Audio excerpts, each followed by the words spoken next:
The Ant and the Dove.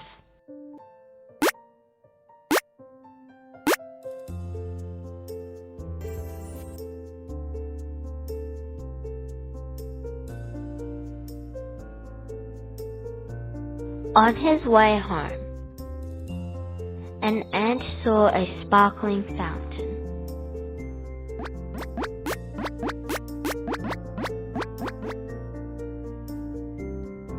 He crawled onto its walls to take a closer look.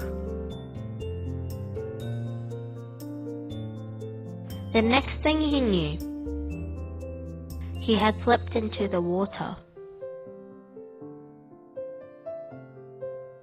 He gurgled and panicked, and waved his legs in the air.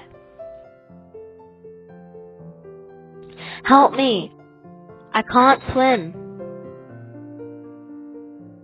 Luckily, just at that moment, a friendly dove flew by.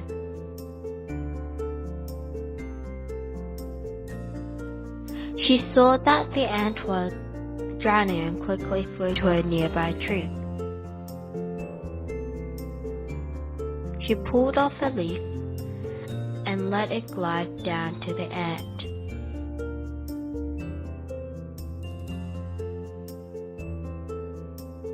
"Here you are," she called, and flew away.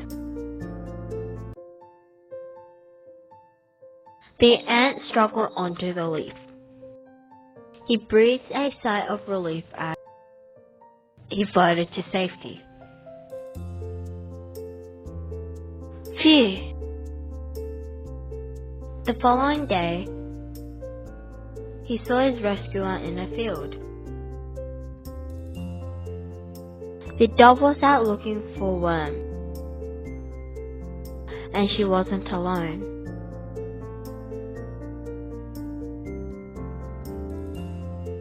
The ant knew the dove was in trouble, but what could he do?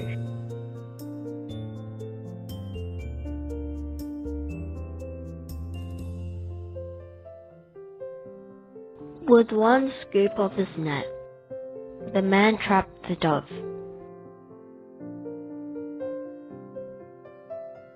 "You're coming with me, my beauty," he cried.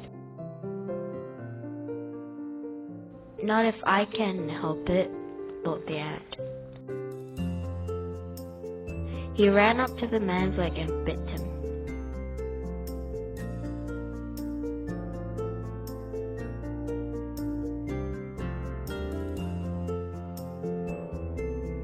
Ouch! The man yelped and dropped the net and clutched his leg.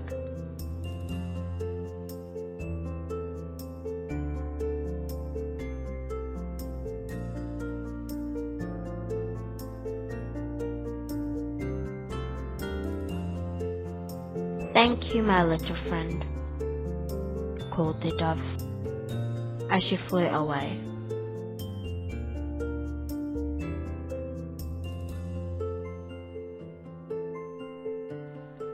And the moral is, one good turn deserves another. The end.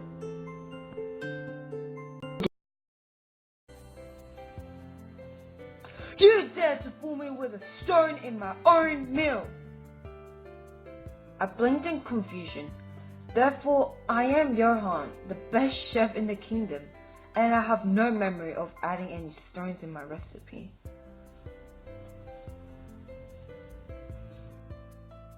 Father, Johan has provided every single meal full with his skills and love. Do you think he would do that after all he has done for us?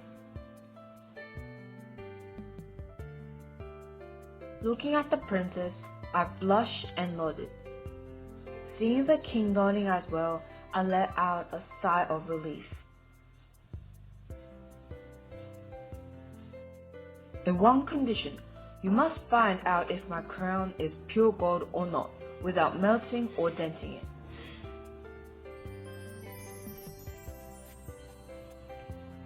I gaped at the king. Then eventually I agreed. Sitting down at my kitchen with my tea and cookies, I tried to think of my answer for the king. Accidentally, I dropped my cookie into my cup of tea. Watching my tea overflow, I stopped wondering if I had found the answer. Quickly, I filled up a bowl with water. Slowly, I dropped the crown into the water. Watching it overflow, I nodded. I refilled the bowl and dropped a chunk of gold that was the same size as the crown.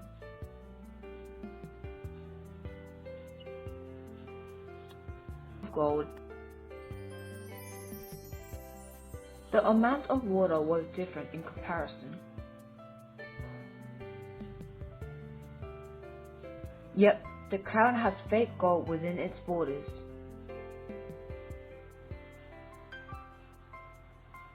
The very next day, I rushed to the castle to inform the king about his crown. You have found the answer, I see. I took a deep breath and said, Yes, sire. The amount of water that overflowed from my bowl with your crown and pure gold was different.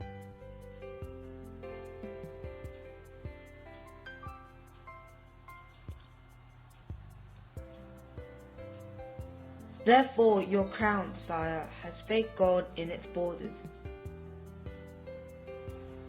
The king raised his eyes, clearly impressed.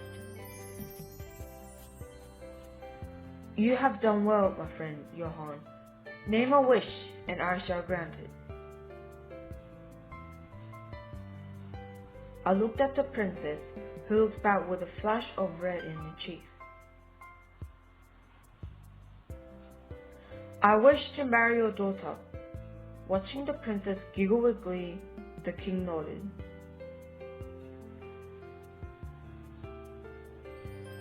I vowed to keep the princess safe at all times. The end.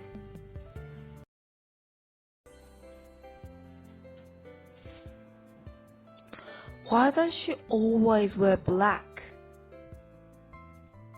I heard my friend say. I turned towards them. Do you really want to know? I asked, watching my friends nodding eagerly.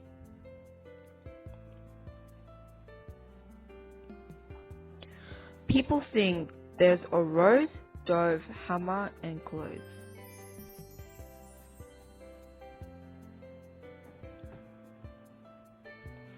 But it was wrong. Well, it all started when it was the witch's birthday.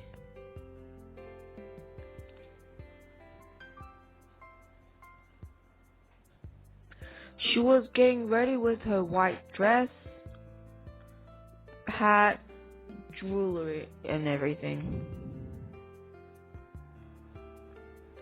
When it was time for her party, her friends came over and greeted her.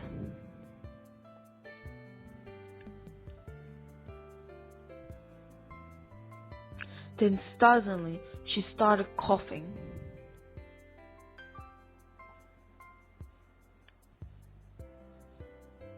The witch's friend told her to have some rest and return to their homes. She was upset and asked her magic ball, "Why am I sick on my birthday?" The ball replied, saying that she always wore white in winter. "What's the difference?" she asked. "Well, white rebounds the light and black absorbs it. Therefore, that's why you are sick right now. You're always wearing white." The witch complained, "But what's the difference? Clothes are just clothes." "Then let's put it on an experiment. Let's watch the color papers burn."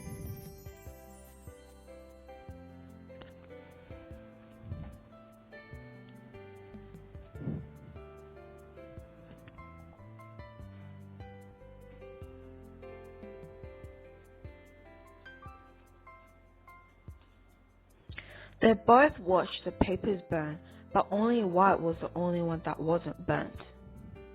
Also, black was the burnt the most. The bull would challenge. All right.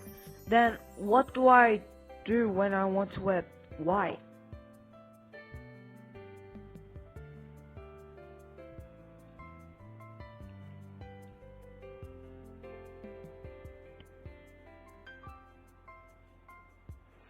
The bull thought hard.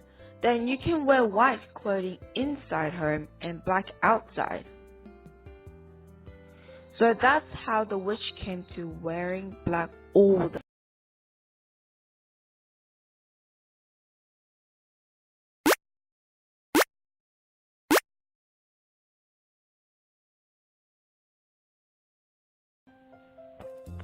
A fox was out for a stroll when he saw a crow perched up in a tree.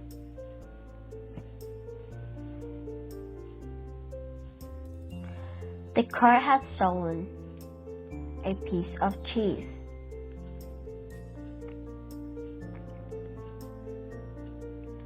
She was feeling very pleased with herself. I'd like to take that cheese for myself, thought the fox. He stopped under the tree and started to tell the crow how lovely she looked.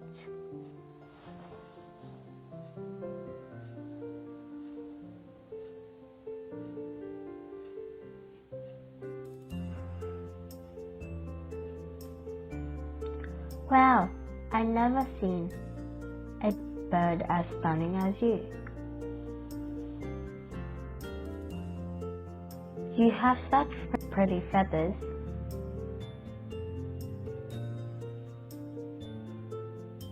The crow believed every word.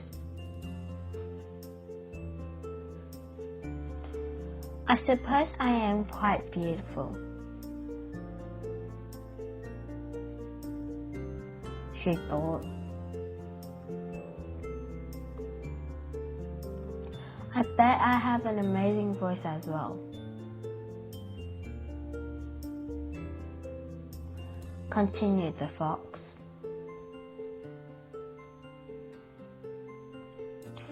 I do, thought the crow, wanted to show off her voice. She opened her beak and gave a loud call.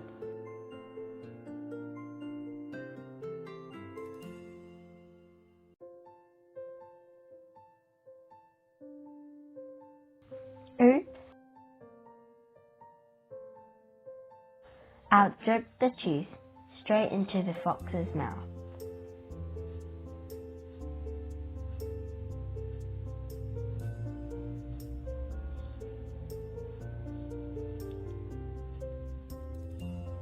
Yummy!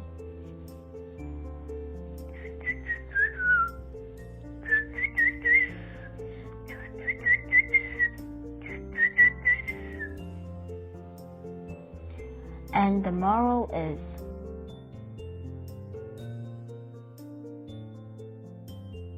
don't be fooled by flattery.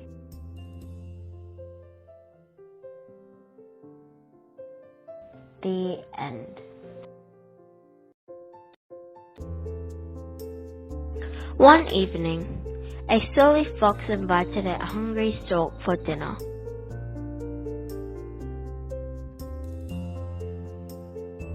Make yourself at home while at our meal.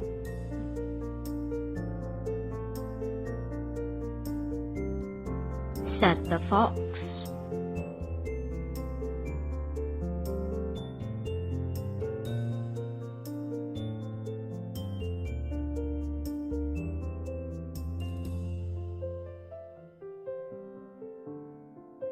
The stork sat down.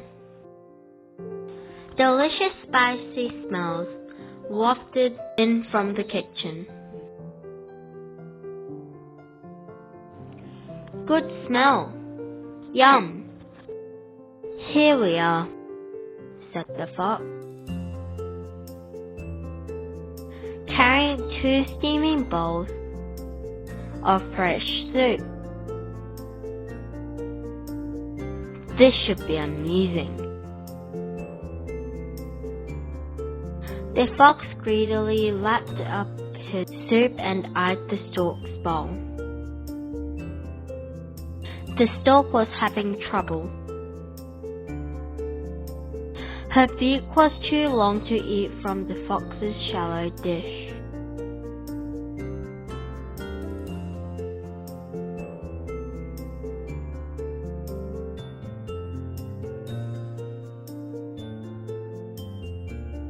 Let me help you finish it off.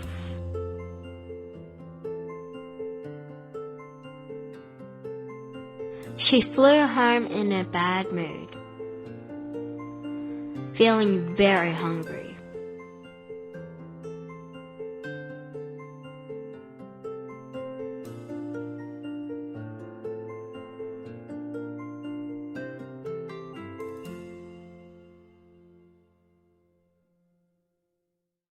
That cunning fox tricked me, and my dinner too. She squawked and plotted how to get back at him.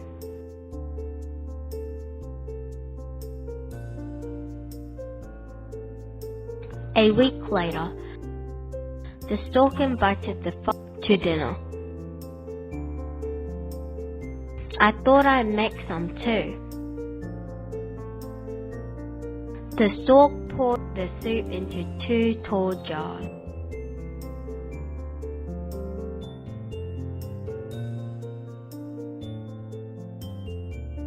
She ate hers easily, but the fox hadn't a chance.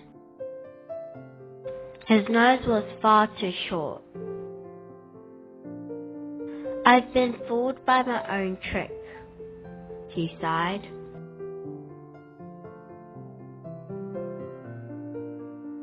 And the moral is, play mean tricks on people and they may play them back on you. The end.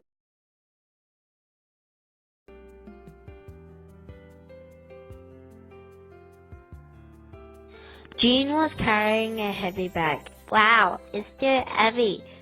Jean tried to put the bags and tried to move the bags with his mouth, but it was equally heavy. Crash! Crash! Oh, my back! Oh, it hurt! Jean fell down because of the small pebbles. He thought about the round stones.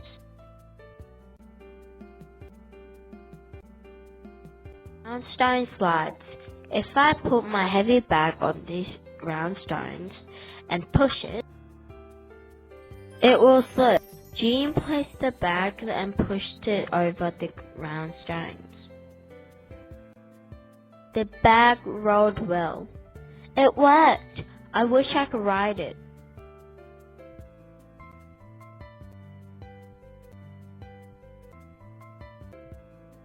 From that day, Jean went to the garage and started making.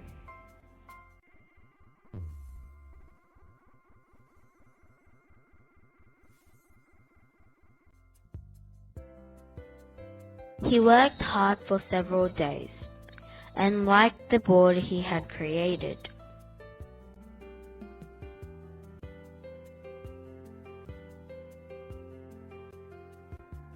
Jean was excited to show the board to his friends. Jean rode the board and pushed the ground with his feet. Hooray! It is not difficult to ride. Yuna's mom shouted, Yuna, it's dangerous. Stop! Yuna the puppy suddenly appeared in front of Jean. Jean put his feet on the ground to stop the board.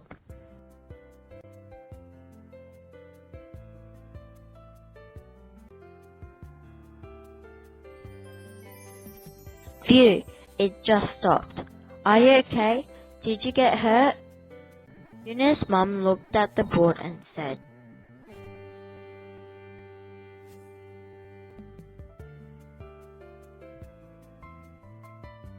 My little baby is okay, but you should put a brake and a directional controller. Jean nodded at her words. That is a good idea. I should repair my board. Jean went back to the garage. He worked hard day and night. Okay, I put heart-shaped handle here and placed the brake there. Finally, it was complete. He went to show his friends his completed board. The steering wheel helped him avoid people and he could ride easily. His friends saw the board they watched and said, This board can help you carry things and looks fun. I like your board. Look, that board is cool. You are a genius. Can I ride on it? Jean was happy that his friends liked his board. He made many boards and gave them. Big kangaroo needs a big size, and little Yuna needs a small one. Let's ride and have fun. Jean and his friends enjoyed the board with a fun, joyful song. Beep, beep, la la la la la, beep, la la la la la, beep, beep. The end.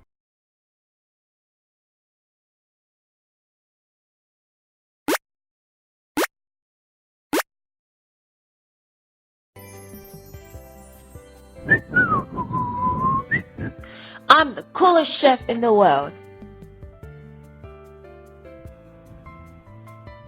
I can bake the most luxurious pastries better than anyone. Penguin loves to make bread and cookies. It looks delicious. That made Penguin want to share them all with her friends. Penguin opened the door and yelled, Delicious breads and sweets are here! Come and let's eat it all together. Soon a bear came in and he said, The bread and sweets were delicious. Thank you. But no one came except the bear. The penguin asked the bear, Why aren't the other friends coming? The bear answered, You better shout louder, or the other people won't hear your voice. The next day, the baker remade bread and cookies. The penguin yelled on top of her voice, Delicious bread and sweets here! Come and let's have it together! After, a fox and a duck came in. Bear said that we can eat good bread and sweets here. Then Penguin asked, Didn't you hear my voice?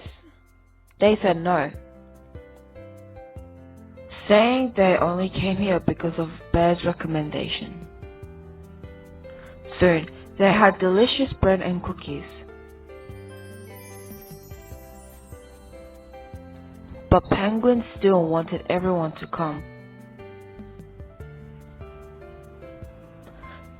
Then Fox gave Penguin a paper cone.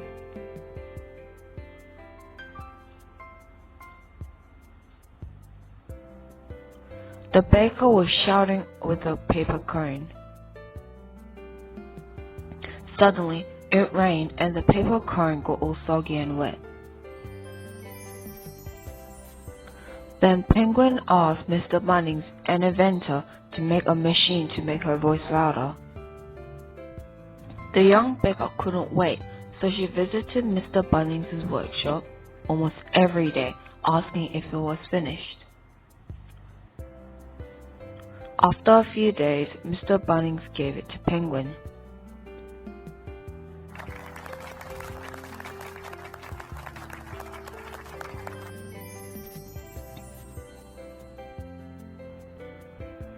Mr. Bunnings explained how to use the new speaker. If you want to speak out loud, press the button here. Penguin have said thank you many times.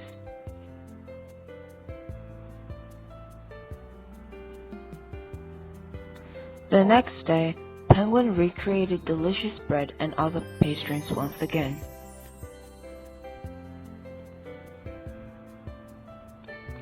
Then she went up to the door and shouted with her speaker.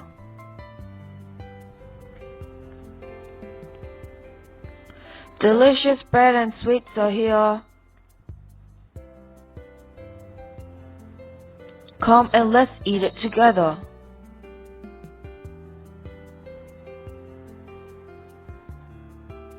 Mr. Bunnings and many friends came and enjoyed Penguin's pastries. The end. The Tortoise and the Hare.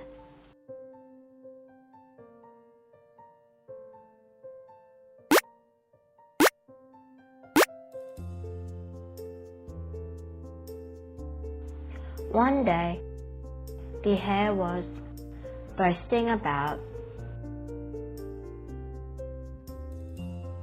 how amazingly fast he could run. His friends just yawned. They'd heard it all before. The hare started to pick on the old tortoise. You're so slow. I am surprised you ever get anywhere.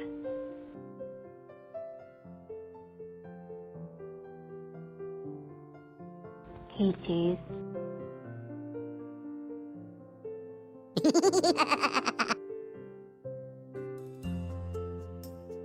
A snail could run faster than you.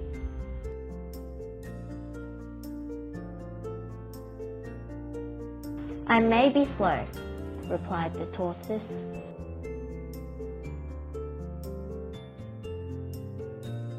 Yes, you are.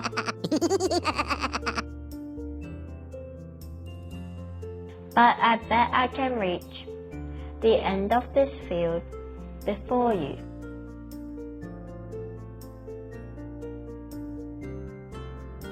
Hooray! A challenge, whooped the hare.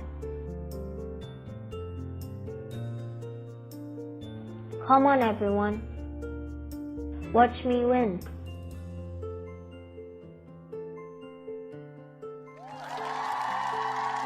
Go on, tortoise. Is this a joke?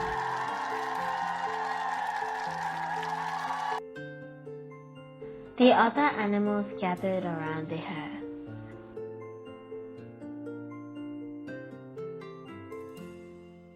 And the tortoise lined up to start.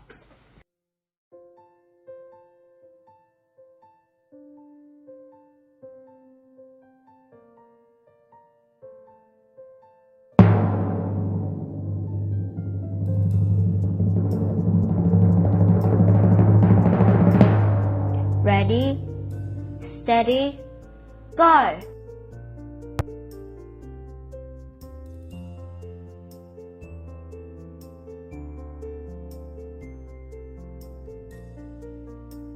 Everyone cheered as the hare raced off.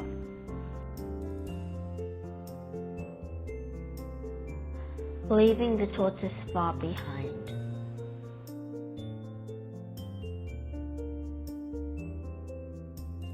The tortoise wasn't bothered.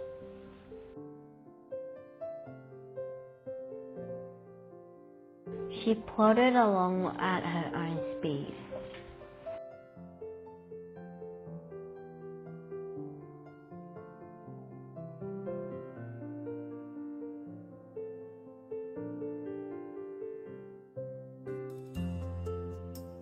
What's the rush?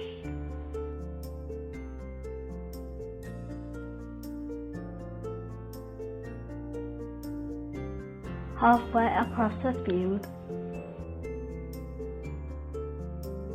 The hare looked back over his shoulder. That old tortoise will take all day. He thought, I might as well have a little rest.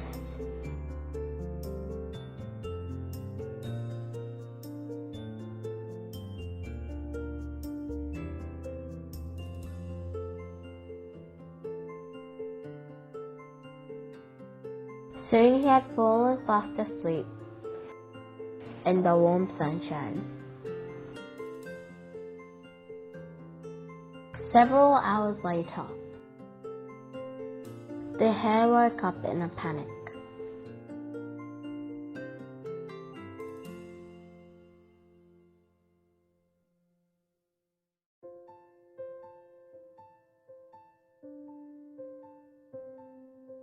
In the distance, he could see the tortoise about to cross the finishing line.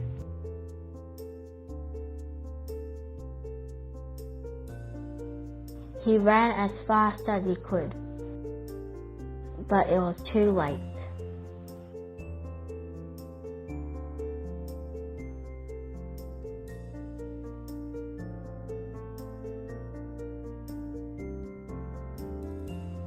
The tortoise has won. Who's the slow one now?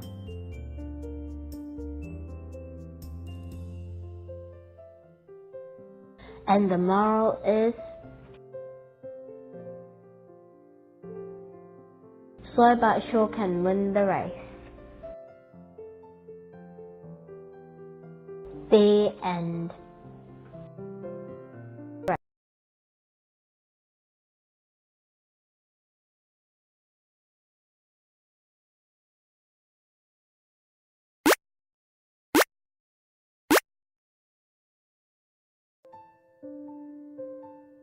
Splish, splish, splash. Playing with my younger sister, Drop, in our creek is the best. But what's even better is a game of hide and seek.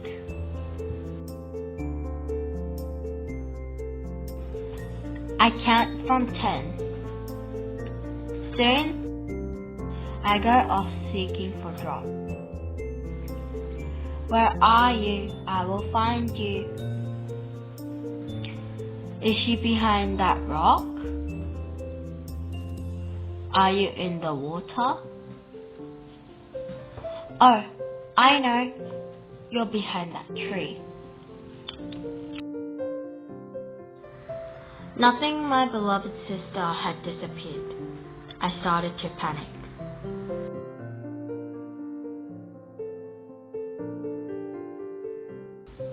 Drop, drop, drop.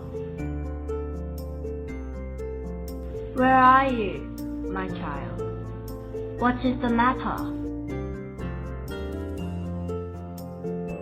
I glanced at the mighty sun. I don't know where my sister is. Have you checked in the sky?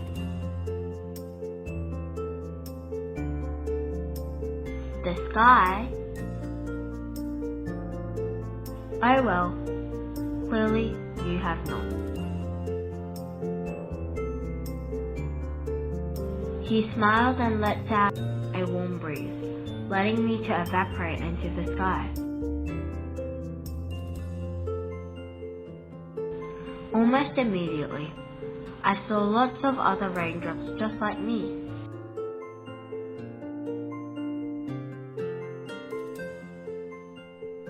Hello? Have you seen my sister, Drop? As I asked.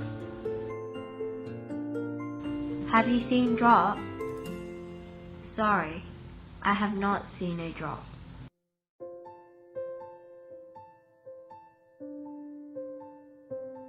Soon, I see clouds.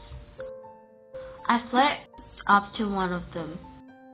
Excuse me, Mr. Cloud, I was wondering if you've seen my sister.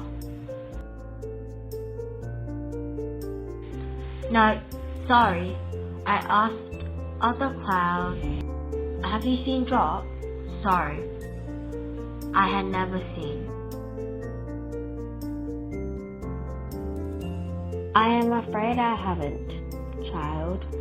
As I turned, I heard shouting and screaming for mercy.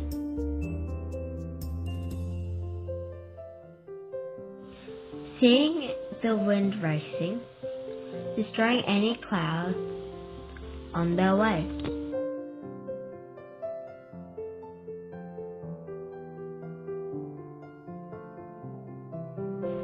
I woke up by the cold, hardened floor.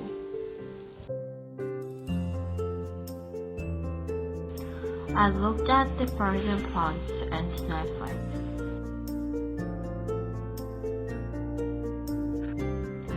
As I was inspecting my half-frozen hands,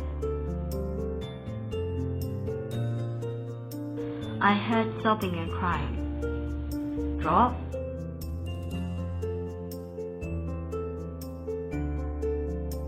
Is there a drop?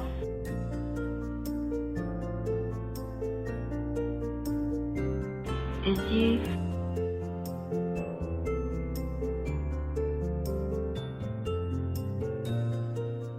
I turned to see my half-frozen sister, eyes wide with joy. Drip? Drop?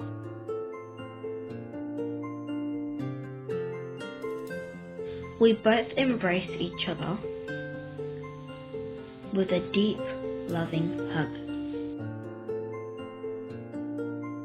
Eventually, Drop mentioned about going home.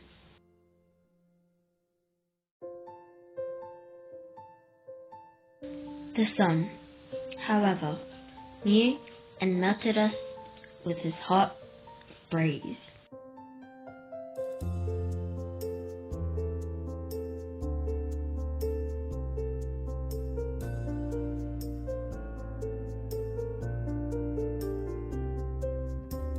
Everything was back to normal.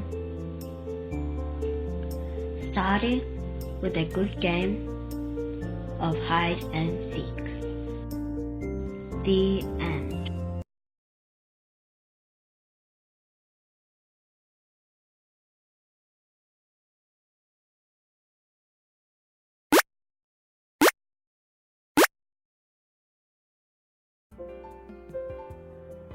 When we take a train and look outside, it feels like the outside is moving. But the train we are riding is the one moving, not the world.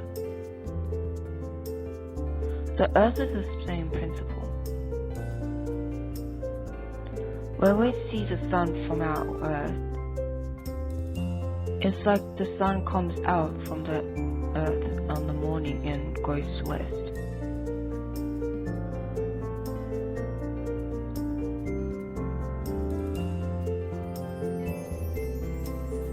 Earth is spinning.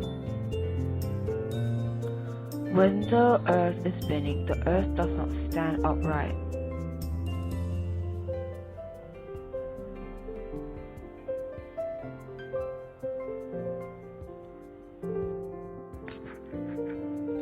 Earth is 23.5 degrees tilted around the Antarctic and the Arctic. We call this revolutions. If it's tilted, some get a lot of sunlight, some get less. Where there is a lot of sunlight is summer. And places with less sunlight is winter.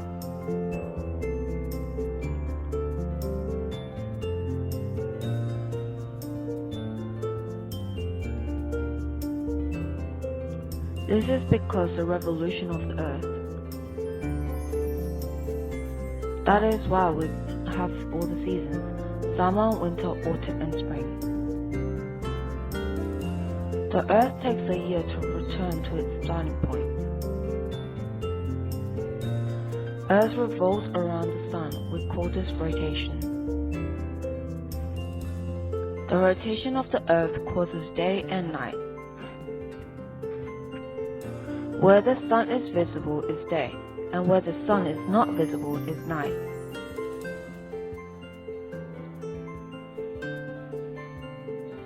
As the Earth revolutionizes the sun, the moon revolutionizes the Earth. The moon's revolution is 27 days.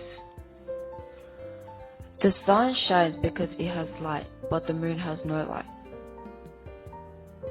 So the moon only shines by rebounding the sun's light down to Earth.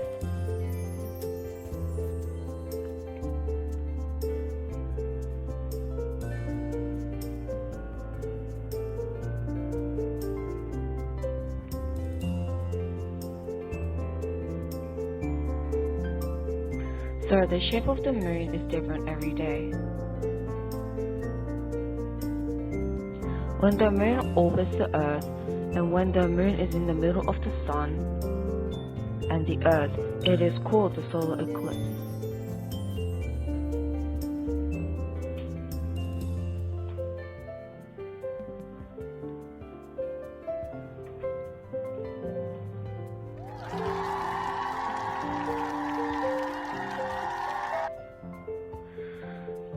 In the opposite case, the moon is invisible when the Earth is halfway between the sun and the moon. This is called the lunar eclipse.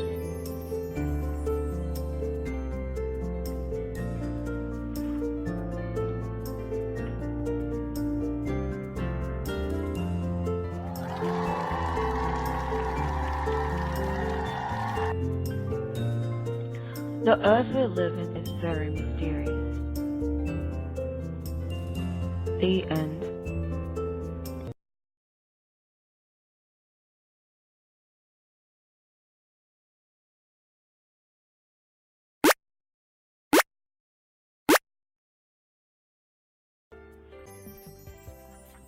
One day, two squirrel siblings, brother Brandon and sister Angela, wanted to go on a picnic. Should we go on a picnic? Okay, let's go for a picnic and have fun. Then shall we make a lunch in a basket? That's a good idea. Okay.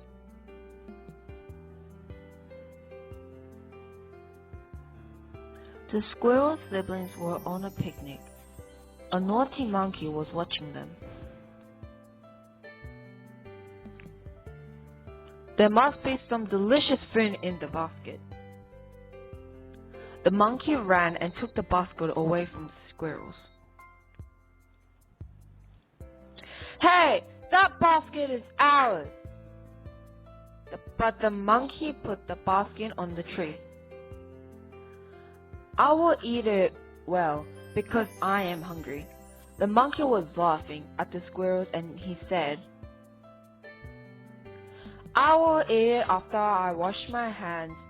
If you can get the basket, take it, the monkey tested. The squirrel Brandon jumped and jumped, but he couldn't hold the basket.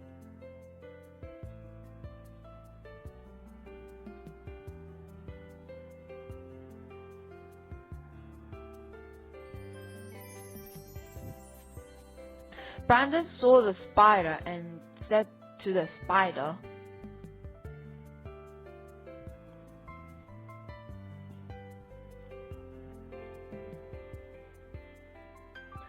Are you lending me the spider's web? The spider said, Yeah, I'll lend you to go get your basket. He hooked the spider webs onto the tree. Brandon jumped while Angela and Mrs. Spider chilled.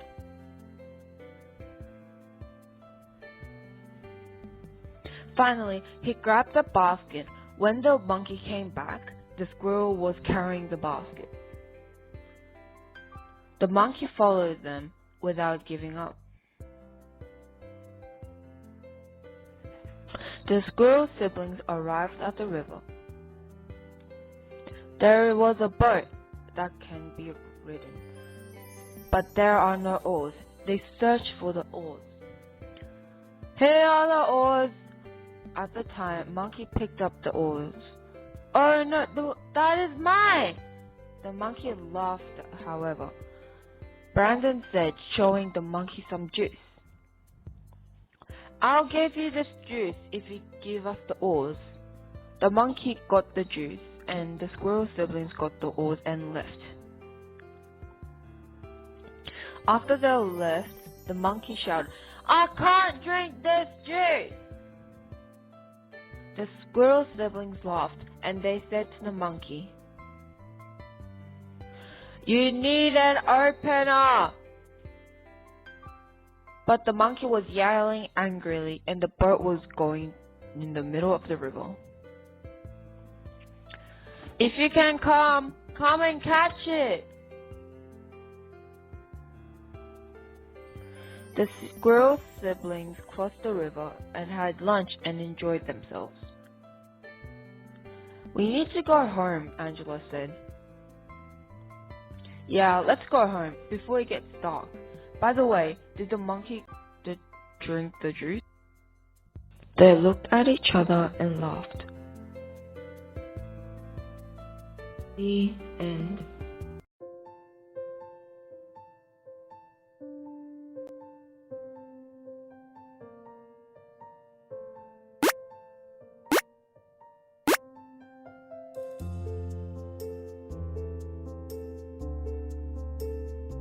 Once upon a time, there was a happy elephant family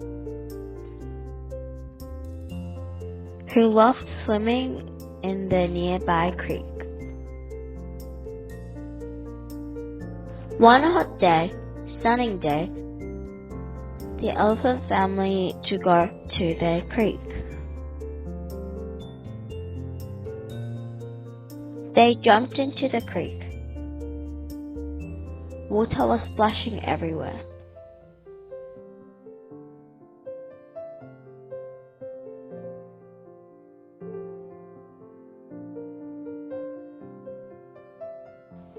Brian, the water is disappearing, June said.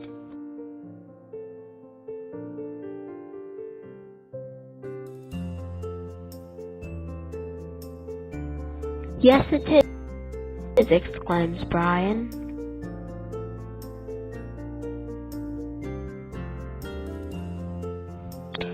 All the family members were upset. The creek water was almost gone. Oh, the rain will fill it up, cheered Dad. But the rain never came. So Dad went off one day. Water. To search for a new creek his family could swim in. He did, but the creek had too many rocks. I'll just have to carry it all in my trunk. Dad filled water into his trunk and started to walk to the creek. Splat! I can't breathe with the water in my trunk.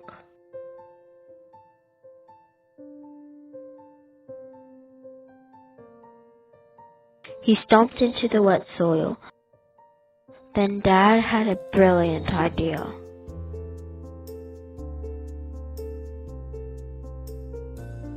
Dad, what are you doing? Asked the young elephant.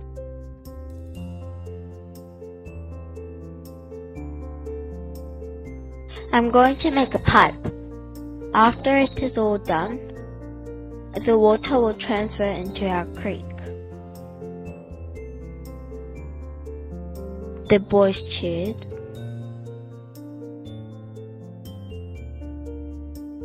Let us help, said June. Yes, please. Let us help it. It will be done faster with our support.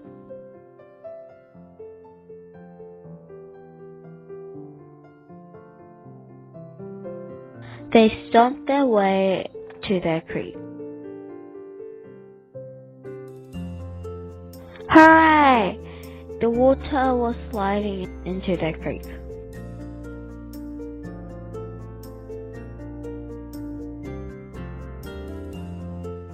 The plan worked.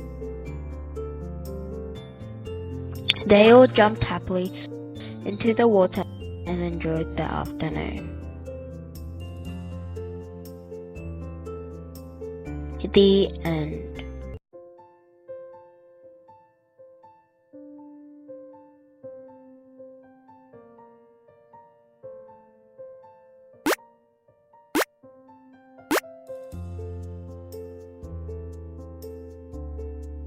One hot summer, a thirsty crow was searching for something to drink.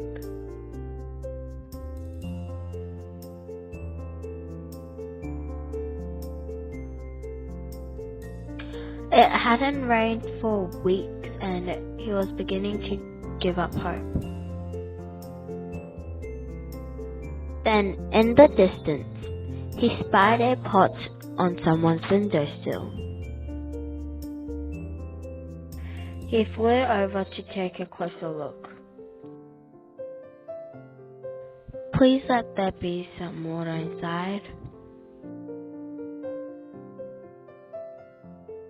He could see water, but he couldn't reach it. Now he felt even more thirsty.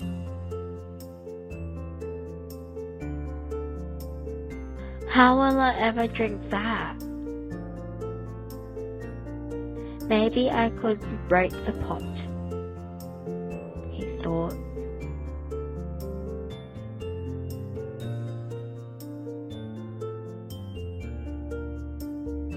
But his beak wouldn't crack the hard clay.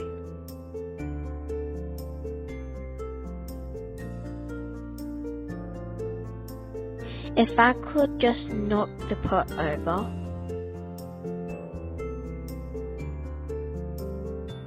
He pushed with all his weight, but the pot wouldn't budge.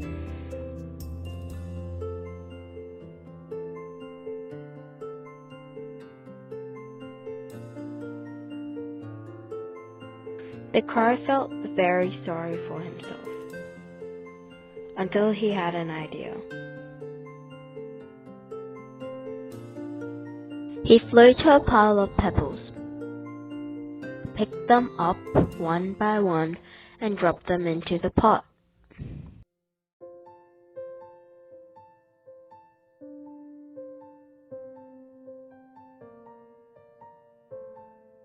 Each pebble pushed the water up a little higher, until the crow could finally take a sip.